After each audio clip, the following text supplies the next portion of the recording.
In 2009, the city of Joburg transferred multiple properties to multiple people in Bertrams, only to take the ownership back of those properties again in 2015 without even letting those people know that they were now taking back the ownership of the property under this disguise of fixing a mistake that the city itself had made. I'll be referring to the people as Umam Agnes because she's just one of the people that was screwed over by this whole situation. So these people own their properties, they stay in Bertrams, and they keep receiving bills that do not reflect the addresses on which they reside. So this was concerning for them, and they alert the municipality of the issue. The municipality is gonna try and solve it, but they're not moving fast enough to try and solve it. As a result, people get their electricity cut and their water cut, all their services cut, simply because they're not paying bills. And they're not paying bills because the bills that are reflected on their statements, on their municipal statements, are simply incorrect. They don't reflect the properties they are staying in, and in some cases the amounts that they owe are ridiculously high compared to what they would be paying themselves.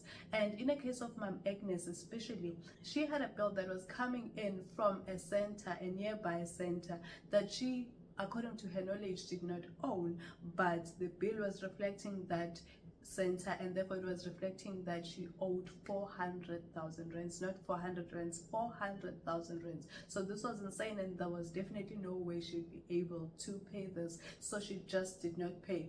But this was not the main issue for her. The main issue arose when she tried to submit building plans at the municipality, and the municipality told her, you know what, we can't give you approval for the building plans you are trying to submit. Why? Because she didn't own the property that she was residing in according to municipal records. The property that she was residing in was owned by someone else. Therefore, the municipality could not approve the building plans that she was submitting because she was simply not the owner of the property. And let me remind you, the mistake was made by the municipality in registering these properties. They were the ones that had made the mistake in the beginning, but now Ma'am Agnes was being refused the approval of the building plans because she didn't own the property that she had been residing in for years. So in seeing all these issues, the municipality eventually tries to intervene and help people, tries to correct the mistake that it had made in 2009 when they were initially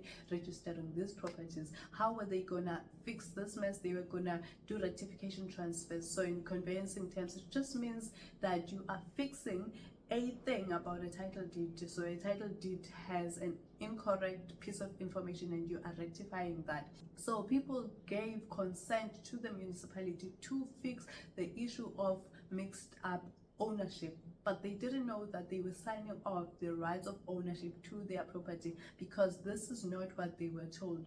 For an example, on the new title deeds that now reflect the municipality, it shows that the value of the property was acknowledged to be 3,000 rands. Now this doesn't make sense. I don't think in her right mind Ma'am Agnes would have sold her property to the municipality for 3,000 rands, but it says on the title deed that the value that she acknowledges of the property is 3,000 rands, not 300,000 rands. And this is insane because the bill that's coming from the municipality to Ma'am Agnes reflects that the valuation of that same house is around 900,000. So how does this make sense? It makes no sense at all. But what exactly went wrong? The municipality, when they were registering their properties back in 2009, they used a plan from 1902. Even though there was already an approved plan from 2000, they mistakenly or purposefully used a plan from 1902. I'll explain later why I'm saying this might have been on purpose. So they used a plan from 1902 instead of using a plan from 2000. The plan from 1902, first of all, does not match the structures on the ground. The plan from 2000, however, perfectly matches the structures on the ground. So it should have been the one that has been used because in any case it was supposed to supersede the plan from 1902. Nevertheless, the municipality had used the plan from 1902, or the conveyancer that was employed by the municipality used the plan from 1902 to register the ownership of these properties, which was what was causing the whole mess in that entire township. It's still causing it until today because it has not been resolved as far as I know. But now remember, the ownership has been taken away from Ma'am Agnes and all these people in this township back to the municipality, so the people have no ownership of the properties. and they don't even know. And the journalists, when they were interviewing people thought they were talking to the journalists so that they can resolve the issues of their bills being incorrect. It was only after I dug deep that I found out that actually the properties that they are trying to get bills for are registered under the city of Johannesburg. They are not owned by the people that were quoted on the article, which makes it even more interesting, because then it raises the question, was it a mistake in 2009 when the city of Joburg incorrectly, or the conveyancer incorrectly registered the properties to and assigned incorrect F numbers, or used the wrong plan to register? Because now what this means is people have no ownership. The city of Johannesburg can dispose of the properties, can give the properties to whoever it pleases. And as it stands right now, there are people from that same town who have gotten sheriffs come to their properties, telling them that they are residing in the properties illegally, telling them that they have hijacked the buildings. Now these people who have had ownership of the property, where the property is transferred to them by the city of Joburg, are now being told that they have hijacked buildings, that they are staying on those buildings illegally. And the other interesting question is, if it happens that these people pass away, who is going to be left behind to tell now this story properly? Because right now, at least it can be traced where the mistake was made. But right now, if something was to happen to some of them, who's going to live to tell the story? Because even if you check records, I mean, one of the reasons why the sheriff might be there in the first place, it might be that they honestly believe that the people that are staying there do not really own properties. Because when they check their records, yes, the properties are owned by the city of Joburg. The properties are not owned by the people that are staying there. And another thing that would be interesting is, what exactly did the city of Joburg tell the people when they were taking the properties from them, when they were doing the transferring the properties from the people to the city of Johannesburg? I mean, a rectification transfer is supposed to be something that fixes. It's not supposed to be something that takes from these people and then does not give them anything. It should have been that the plan from 1902, that whole situation is fixed by registering correctly the ownership to the people using the plan from 2000, which matched the houses, which was what should have been used in the first place. But this did not happen. Instead, the city took the ownership to itself and never transferred the properties back to the owners.